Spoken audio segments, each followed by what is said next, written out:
বাংলাদেশ যদি ভারতে গিয়ে টি-20 বিশ্বকাপ না খেলে তাহলে কি আইসিসি বাংলাদেশকে বিশ্বকাপ থেকেই বাদ দিয়ে দেবে নাকি অন্য কোনো সমাধান আছে? আজকের ভিডিওতে আমরা জানব আইসিসির নিয়ম অনুযায়ী আসলে কি ঘটতে পারে। বিসিবি যদি ভারতে না যাওয়ার সিদ্ধান্তে অটল থাকে তবে প্রথম সম্ভাবনা হলো হাইব্রিড মডেল।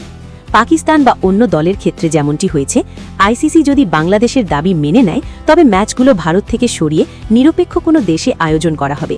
সেক্ষেত্রে বাংলাদেশ বিশ্বকাপ থেকে বাদ পড়বে না, বরং সম্মানের সাথেই টুর্নামেন্টে অংশ নিতে পারবে। কিন্তু মুদ্রার উল্টো পিঠও আছে। আইসিসি যদি ভেন্যু পরিবর্তন করতে রাজি না হয় তবে বড় বিপদ অপেক্ষা করছে। আইসিসির নিয়ম অনুযায়ী কোনো দল নির্ধারিত ভেন্যুতে না গেলে বিপক্ষ দলকে ওয়াক ওভার বা বিজয় ঘোষণা করা হয়, অর্থাৎ না খেলেই বাংলাদেশ ম্যাচ হারবে। এমনকি পরিস্থিতি জটিল হলে আইসিসি বাংলাদেশকে টুর্নামেন্ট থেকে পুরোপুরি বাদ দিয়ে র্যাঙ্কিংয়ের অন্য কোনো দলকে সুযোগ দিতে পারে, সাথে বড় অঙ্কের আর্থিক জরিমানাও হতে পারে।